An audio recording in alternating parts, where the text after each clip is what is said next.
Hey everyone, this is our very first podcast, Show versus Business. Myself, Theo, and my partner in crime, Mr. Benja, had a great time talking about pop culture from a business and an artist standpoint. Hope you enjoyed. The audio may be a little bit off this first episode, but I think you enjoy it. But please listen in from week to week. Give us some feedback. Follow us on Instagram at Show versus Business. Talk to you soon.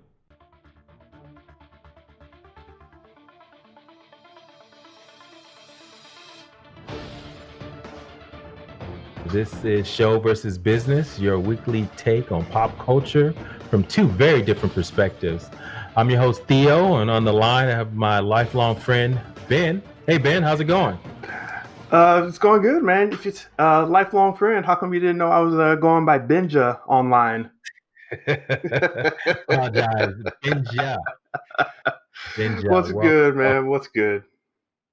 Well, hey everyone, this is our inaugural podcast where we're going to take a different spin on what's happening in pop culture on a week to week basis, where we're going to discuss a little bit about technology, business, and even a little bit about race and how that's affecting the culture right now. But the goal is to kind of really keep you guys up to date of what we're seeing and how we're thinking the future of entertainment is going to be shaped for from now on. So a little bit about myself. My name is Theo Harvey. I'm a tech entrepreneur. I've been working in the tech space for over 15 years. Been a lifelong pop culture aficionado, for lack of a better term. I am a family man, live in Florida, and just really excited about opportunities of discussing how we can see where the future is going with entertainment. And my colleague here, Ben, I think Ben, you're a little bit different than I am. I mean, we're the same but different. So I mean, so are you here in Florida with me right now? No, we had some good times back at school in Florida. We grew up in with similar Southern roots, but I've taken the trip out to California, man, and been hanging out with the California hippies, learning about getting in touch with nature and all that stuff. So it's different from getting in touch with Florida nature, which is like hunting and all that. But yeah, it's cool out here, man. Watch out for the Florida man. Watch out for the Florida man. I love it. But true story. I grew up in California, and I That is left true. and came to Florida. So we just switched places. So tell everybody a little bit else more about you. All right. Well, my name is Benjamin Johnson. I go by Mr. Benja online, Twitter, and all that jazz. You can find me there.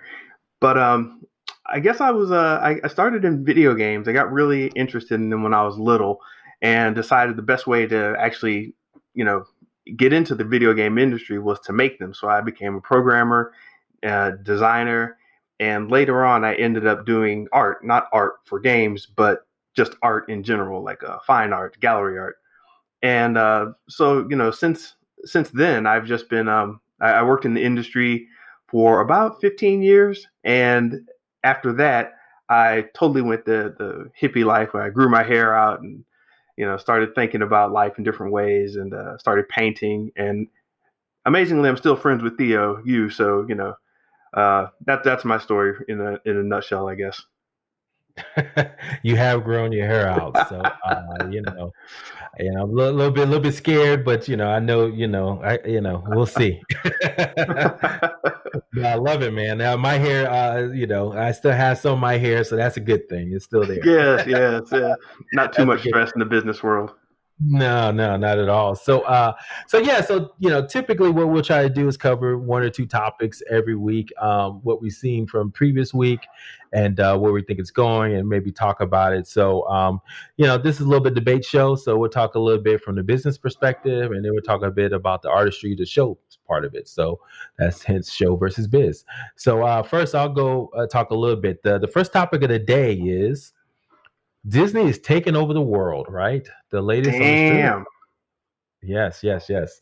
So Disney just recently had their investor day. So let's talk about Disney Plus, right?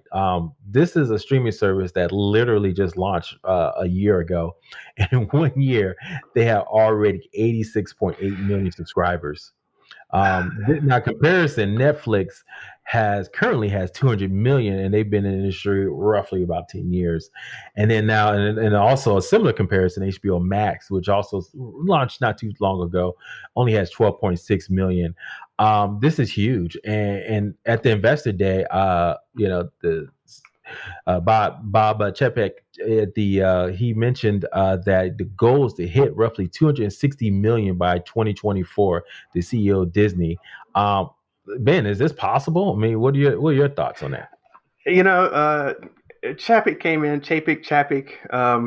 He came in after Bob Iger, and I'm not sure how everybody was feeling about him, but he didn't have as much of a creative bend, and that may have actually been a good thing in this case, because he was able to just jump in and get things moving and changed around. It seems. I don't mean to talk too much on the business side, but a lot of the creatives were kind of scared about what was going to go on. But now with this crazy Disney Plus push, and combine that with the pandemic, and Disney buying up all these other properties, and I mean like Hulu, we got ESPN connected in now, all of that coming together, it's looking like a good field for Disney to play in with all of their properties and all of their strengths. So I'm I was skeptical at first, but I'm actually a total believer now. Yeah, I think I am as a family guy, so you probably don't get it, but basically Disney Plus came out. I just knew I was going to do the yearly subscription. So I mean, yeah, because we got two young kids, and they're watching High School Musical for the fifth time.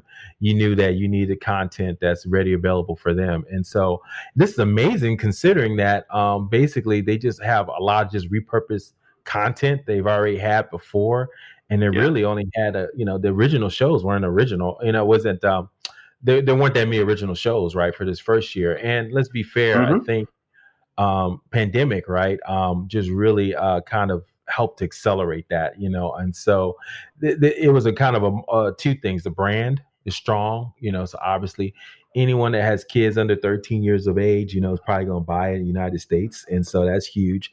And then also the trend of the pandemic where streaming became more important for the business. Now it's interesting, the new CEO, he came from the parks division, and so his Yeah. focus was on, like, hey, how do you make the parks better? Or and I think he was criticized because when he came in, everyone's saying he was being a little bit cheapo with the parks, right, not doing enough to enhance Yep. experience. So it's kind of interesting. And so now we look at a time where the stock, when the pandemic initially hit, it went to as low as $84, right, back in March 20th. Now it's at 173 as of the taping this around December 20th. That's huge. I mean, that's double what it was, and actually is even higher than it was pre-pandemic. So people thought Disney was dead, right? Think about it. They There'll be no parks. Yeah, if I remember correctly, at one point they were losing like 83 million a day, and that was just gone. That's not like expenses or anything. That's just like, you know, straight money funneling out, and it was 83 million a day, and people were starting to freak out, because they had these numbers that were really looking bad. All of their parks, they still have to pay property taxes. They still have to maintain um, all of these expenses, and nothing's going on because you can't open the parks. So, maybe you can talk more to this when they switched over to basically going to Disney Plus. Um, I don't know, how did that move sound to you? Because it's like, screw the parks, we're going to Disney Plus. When I heard that, I was like, really? Not a bad move. I just wasn't expecting them to go so boldly with it. Well, that's a fair point. I mean, think about it. The distribution channel is gone. I mean, no movies can come out in the theaters. I mean, we're still waiting for the new what's it, the Black Widow movie, right? I mean, and I think Oh they're still yeah, going to yeah. wait that out to 2021, right? We'll see. So I think they had no choice, and obviously when they saw the numbers, I mean, so some of the things I've been reading and listening to, it's kind of like, when there's two ways to make this. Obviously, there's a billion, it's several billion dollars in the movie business, right? Because now you put it on the movie theaters, you make the money. But think about it. If you can just move your, um, do streaming, do this recurring subscription model, and it increases your stock price, and you just made the same amount of money as you would when you release $10 billion movies by moving your stock price up, 5 to 10 points. That's huge. I mean, so it's kind of like your valuation just went up $20 billion, and you had to spend $1 billion to do it. As a business person, you do it every step of the way. So Yeah. I think the model has changed. Netflix led the way with this, right? That if you have high numbers from a subscription standpoint, yes, the revenue is good, but more importantly, the value, you get a higher multiple on your present earnings, right? That makes your Hmm. valuation higher, and so that means you're worth more to the market, and so it just makes more sense. And going back to what you said, HBO Max, that's why they did something controversial, which is say they're going to release the whole slate of 2021 movies on streaming, right? Yes. And now we're seeing a lot of blowback, right? A lot of people are, relationships are being burnt because, Yeah. hey, I want that back end participation. I'm not going to get it. I mean, how would you like to get that call from Denzel Washington or Will Smith saying, "I'm not going to release your movie and no back end for you," right? Jeez. Yeah, man, it's tough out there. AMC's getting all pissy, at Warner Brothers and other companies for looking out for themselves and trying to get a streaming thing going on. But right now, it's kind of like, yeah, AMC, what you gonna do? Just get mad?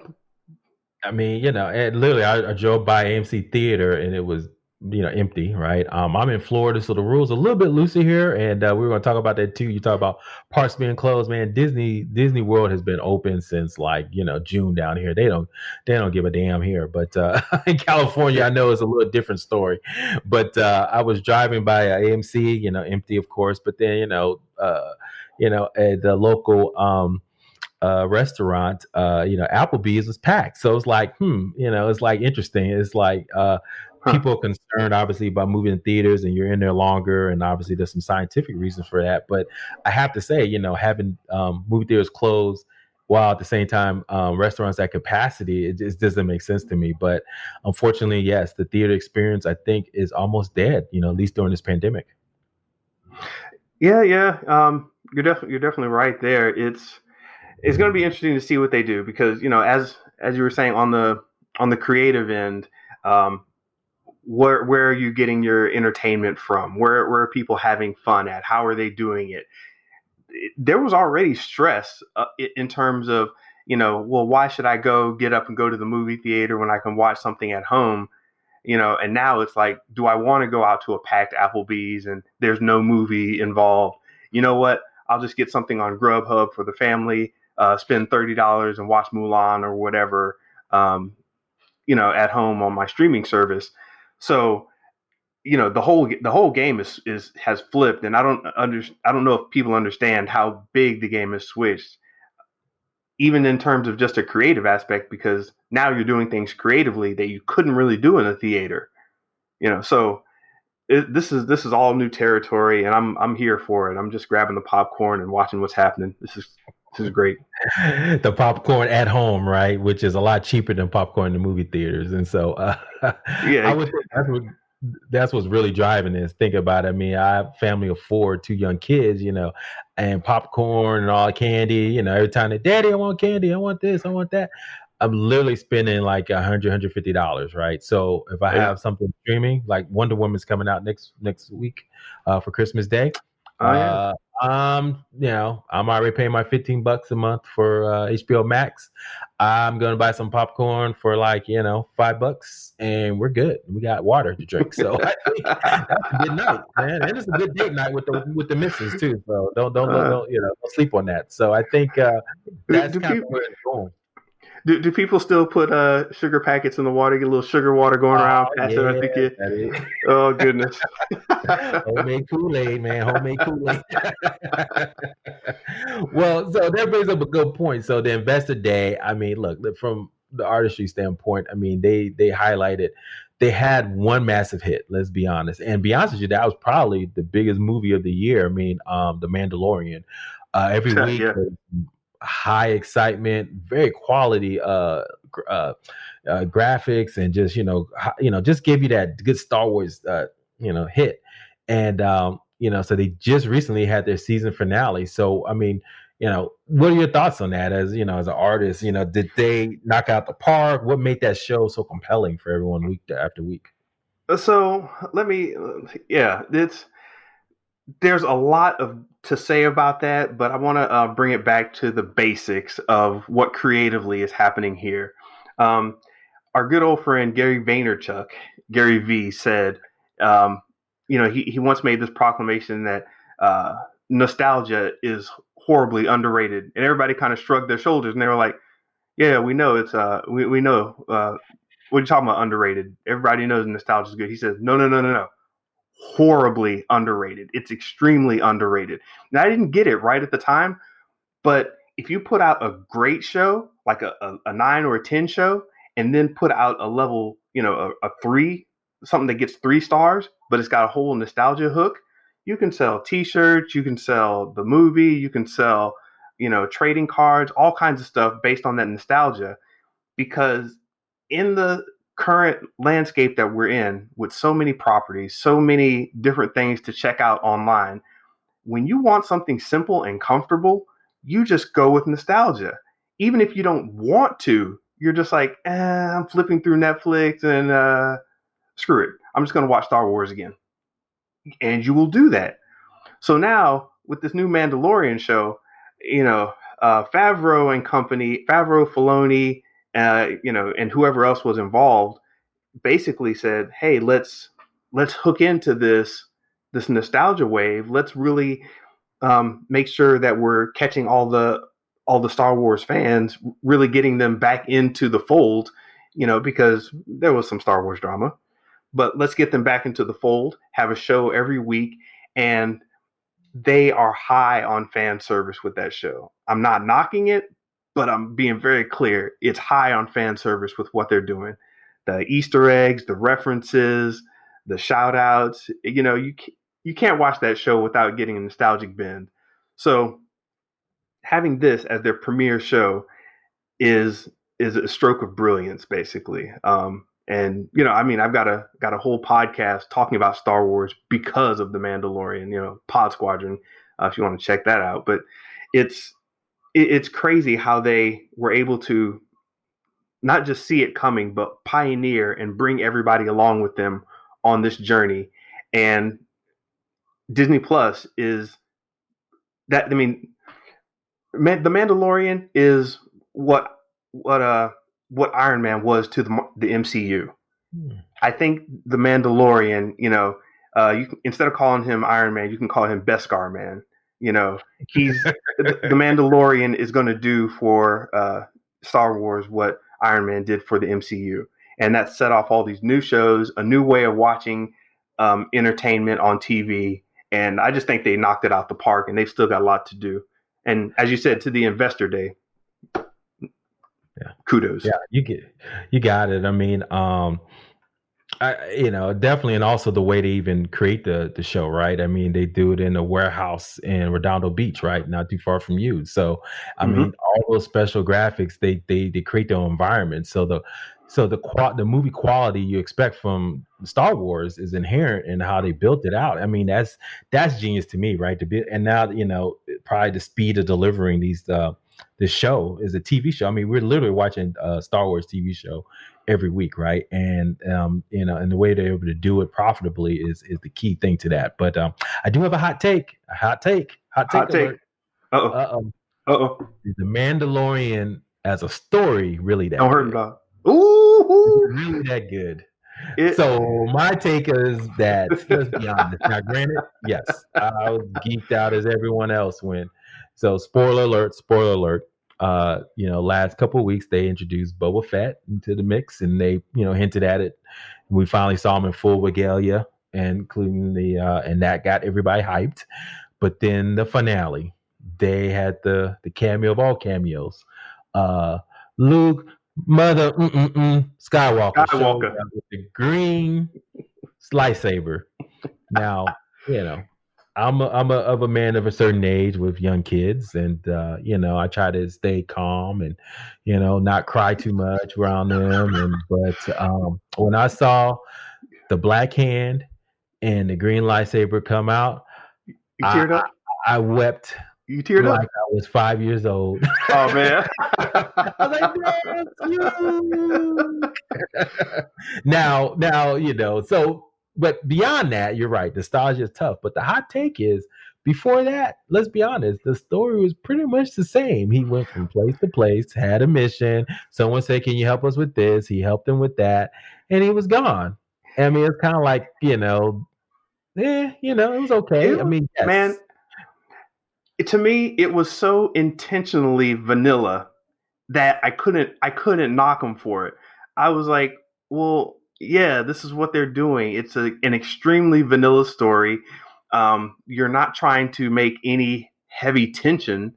Any tension that shows up is deflated almost instantly in the show. Where it's like, hey, is he going to be okay? Oh, he's okay. Never mind.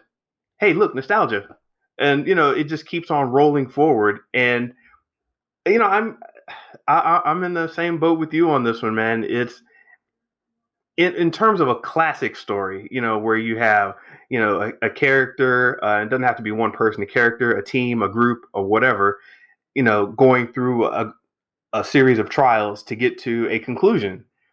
And I think Disney just, or Filoni and Favreau just decided to throw that out the window and tell stories in a completely different way that's not really based on that.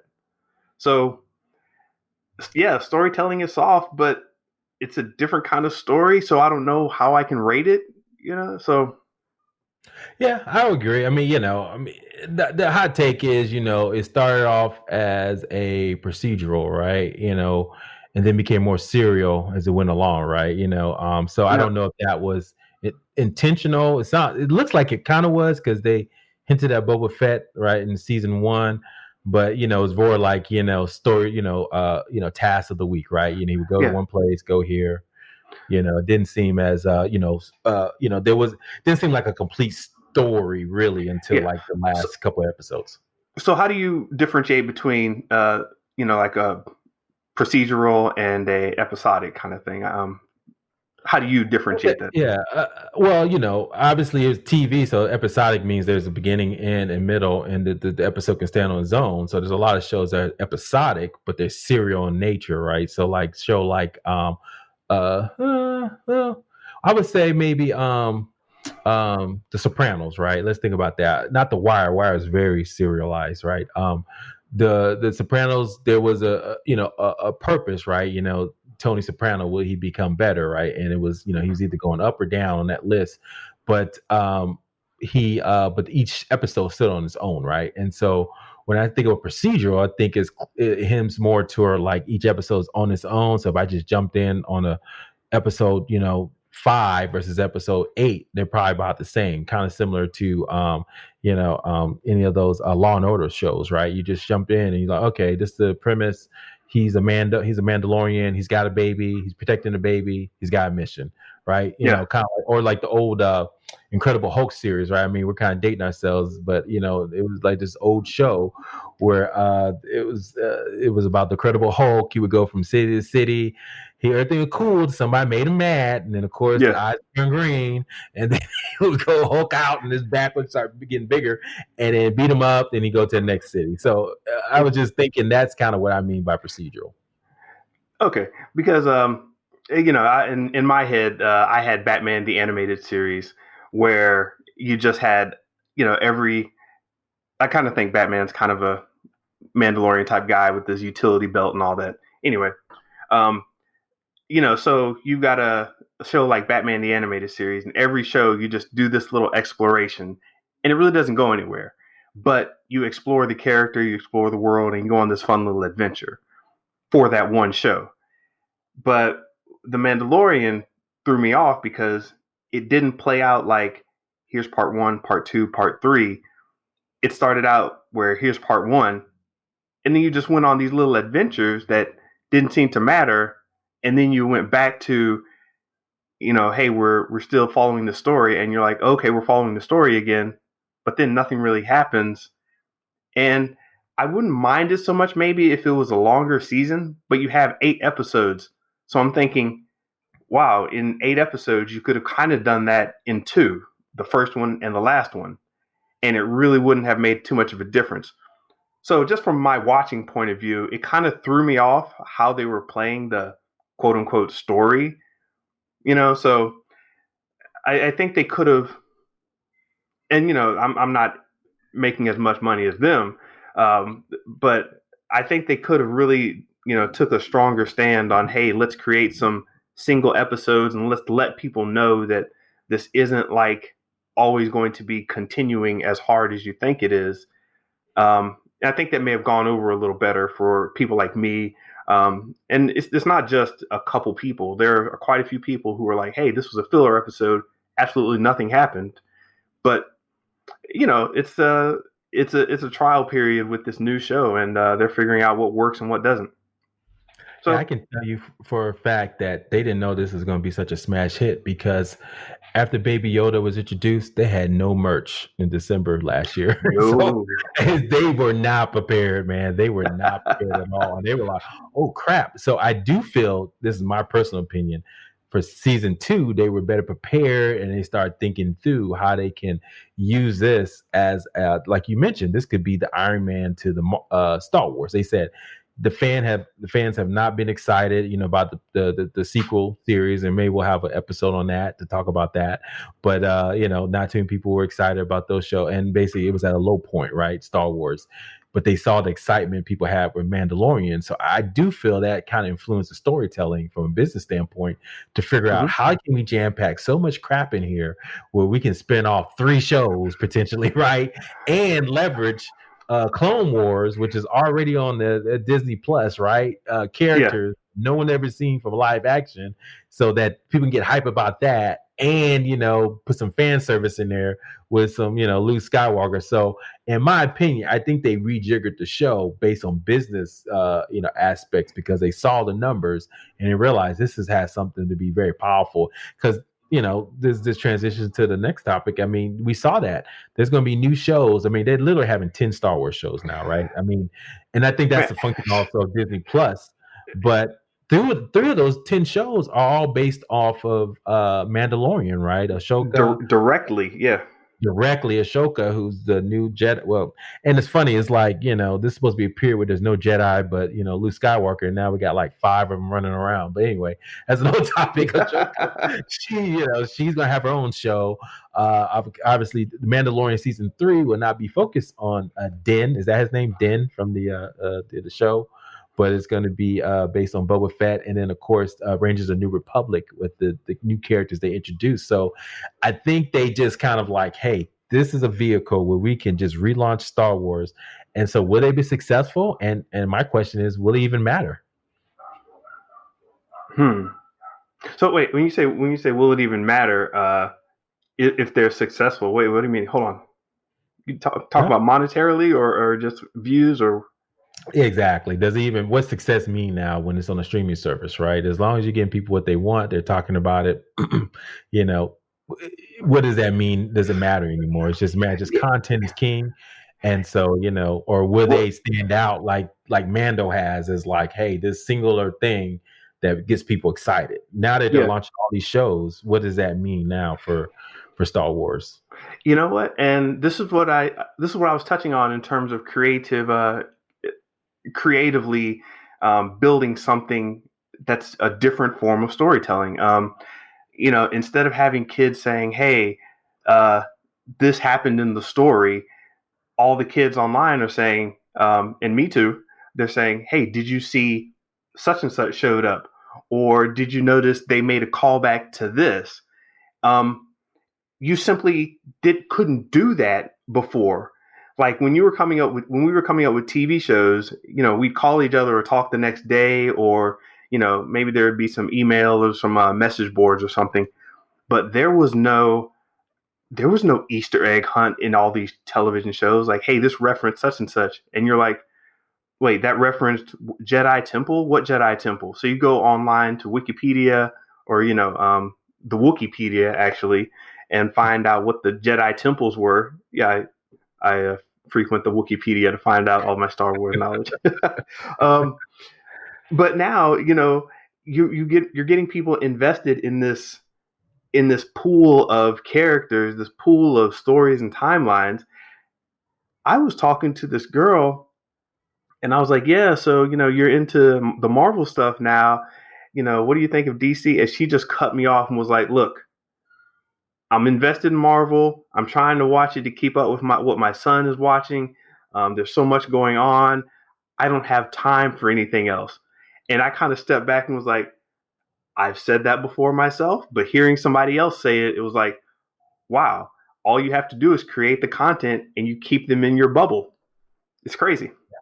No, no, that's a fair point. I mean, as one of his kids, it's hard to keep up with. I mean, we've done other deep dives with shows before, like The Last Airbender, and that was a great time. But you're right, it's just not enough time and energy.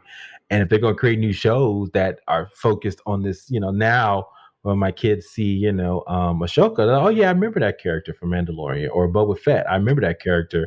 And you're right, now that's feeding them in. So, but like I said, I think the Mandalorian was rejiggered to, like you said, do a mix of both, right? Introduce new characters so they can spin off into new worlds, and because they got to get away from the Skywalkers. Let's be real, right? From creative direction, right? I mean, it's got to get to a point where there's got to be storytelling that does not rely on characters from the original series, right? So, I think that's kind of what they're doing, and Dave Filoni, of all the creators of Star Wars with the Clone series, has really created better mythology than anyone has, right? So I think they're leveraging his knowledge set and what he built, right, with the dark saber and the whole Mandalorian Mm-hmm. lore and all that. They're starting to leverage that, put that into Mandalorian, but also they know that folks like us who literally, as soon as I saw Boba Fett, the last 2 episodes ago, I showed my kids Empire Strikes Back, right? This is what it was. This is who he is. And they're like, oh, they weren't too interested. Storytelling, let's be real. Storytelling in the 70s was in the 80s was a little bit slower than we're used to now, but I think they understood a little bit.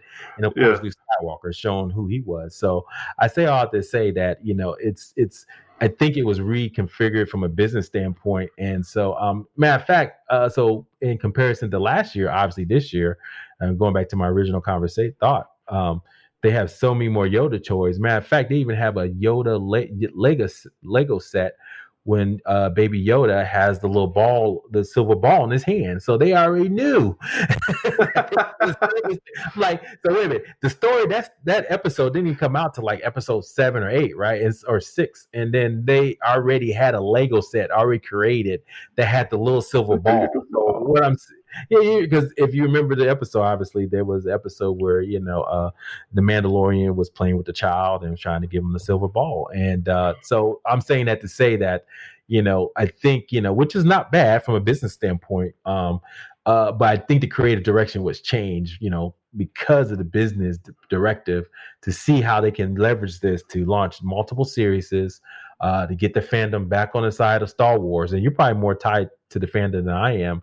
Are they tied to it? I'm hearing, some most things I view have said this is great, great ending. But some are kind of confused. They're like, is the story over too soon? I mean, where's this going? I want to see more Mandalorian, or I don't care. I want to see Boba Fett. I mean, what does this mean for the fandom, and where are they at right now? Oh, the fandom has taken a eh, they're in for the ride. I mean, if you ever go to one of those, you ever go to one of those like telemarketing, not telemarketing, but what do they call them? Like you get like a live seminar in a city, and the guys come by and they're like, hey, come out to this free seminar. We'll show you X, Y, and Z, and we just want to present our product to you, and it's totally free. And you're like, oh, okay, sure, I'll go spend the day with these clowns. And you go to these seminars and sit down and watch them, and they give their whole spiel, and then they're like, now if you pay $100, you can stay for the rest of the seminar and learn X, Y, and Z, and we'll show you the real secret. I think that's what Disney just did to us. They're like, hey, it was all good. Mandalorian was fun. We were introducing, 11, 10, possibly 11 new shows, depending on who you ask. And now you're invested. So you want to hang around and keep your Disney Plus subscription for another year? You want to buy some more merch? So they I strung us seriously did along. not think twice. I literally, as soon as I said my subscription was up, I went ahead and put my $69 in Year, for the 12-month year. option. I'm still on the monthly option, actually. I was like, That price is gonna go up, just on brother. principle, man. I was like, monthly That option. price is You gonna guys, go up, man. They got 20 new shows. What was it? 10 yeah, Marvel, 10. yeah, I should do it. That stuff is not cheap, but go ahead. But yeah, no, the fan service, feeding kids candy, that's what they've done to us. They are stringing us along. That is the point. The point is to string us along, keep Disney Plus going, keep the Star Wars fans in there.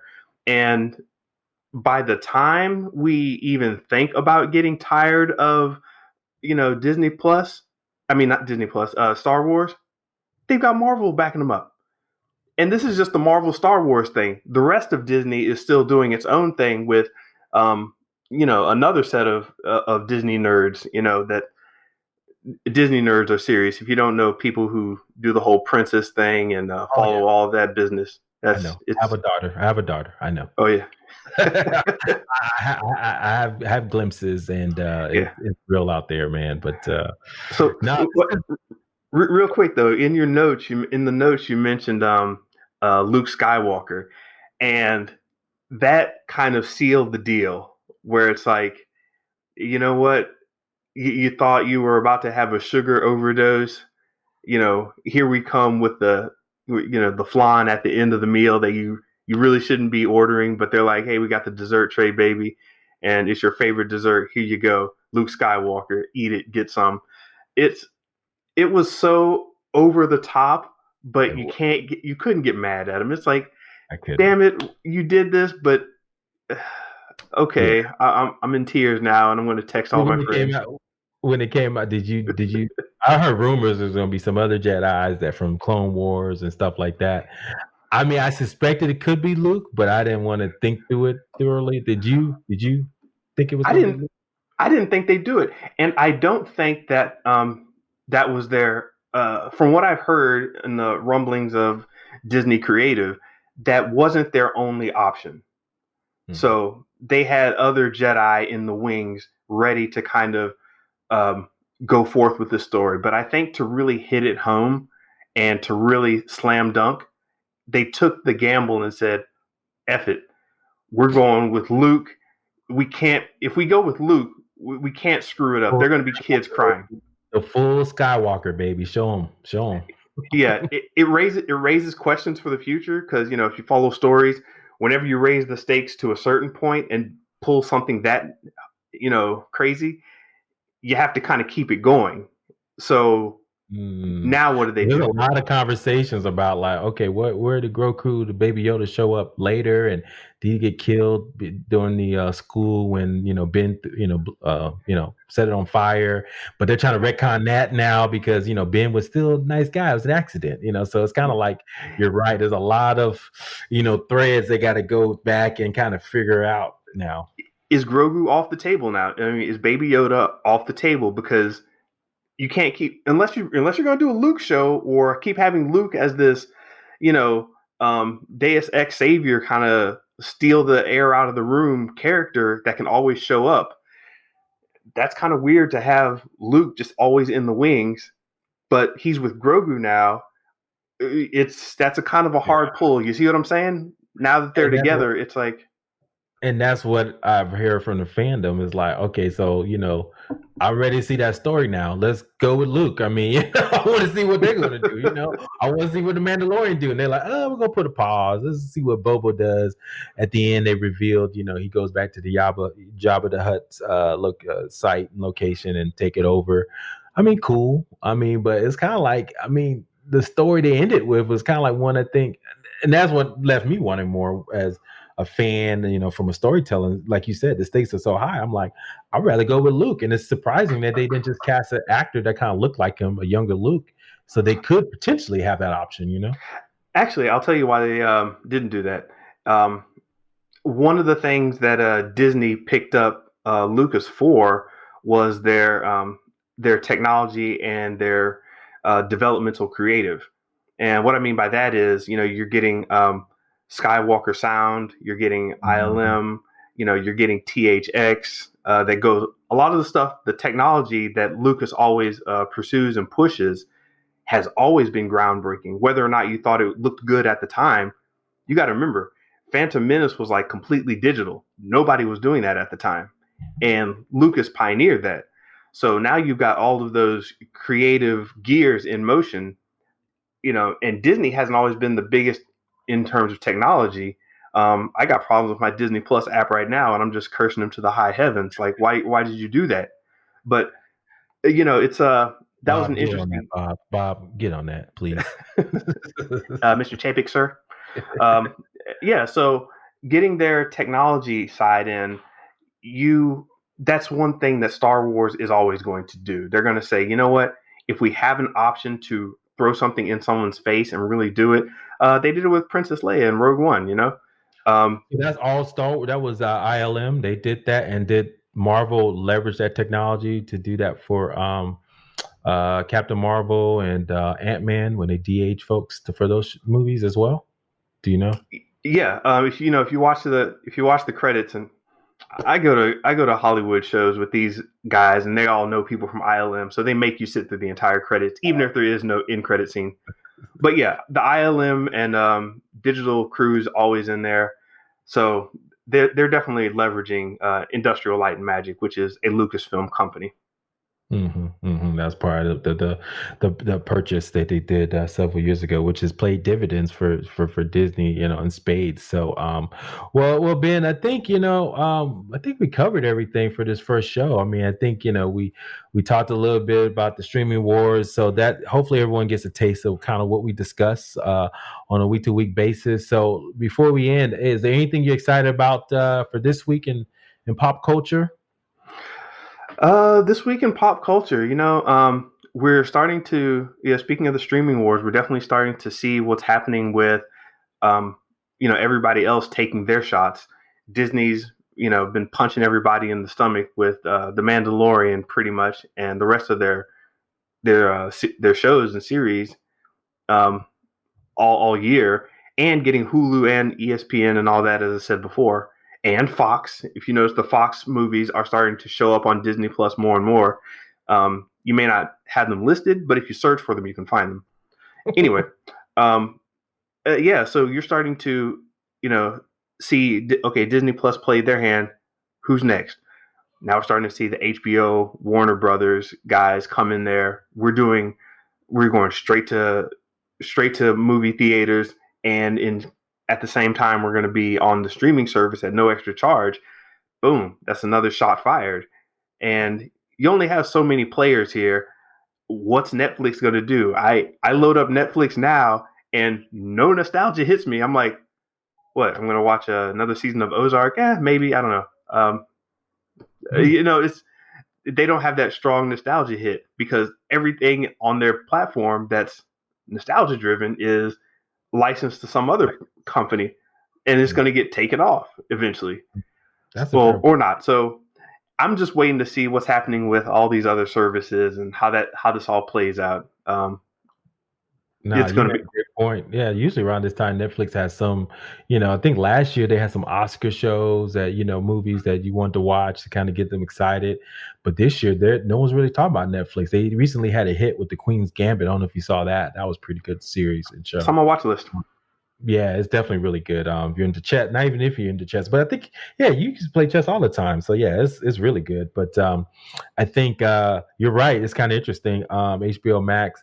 I really thought HBO Max, really tried to steal the thunder from Disney's, industry day with releasing their movies, and it did for a Mm. while, right? And then because now they were hoping that that was going to push Disney to do something it wasn't ready to do, which is to announce their movies, streaming.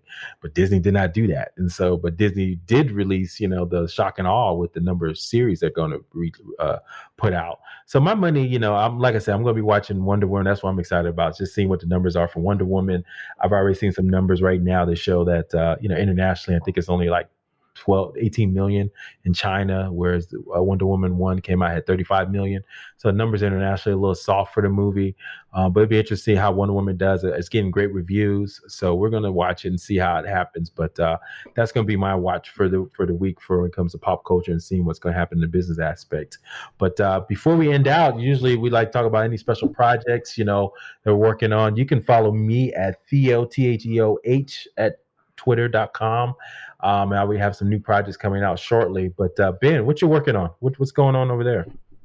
Oh man, I'm working on getting outside in terms of um, doing things on my own versus doing things to present to people. And what that means is I'm streaming, I'm podcasting, posting more on Instagram, Facebook now. It's too much of an opportunity to pass up, so I got to get my name out there, build the brand.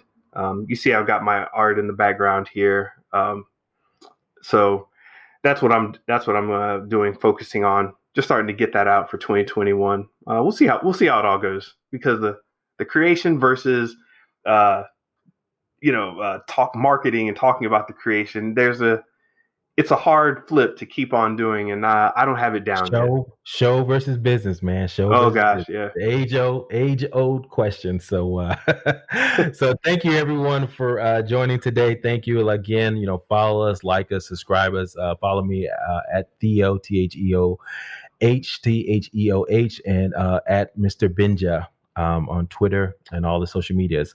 Thank you, and talk to you next week. Have a great one. Peace, guys.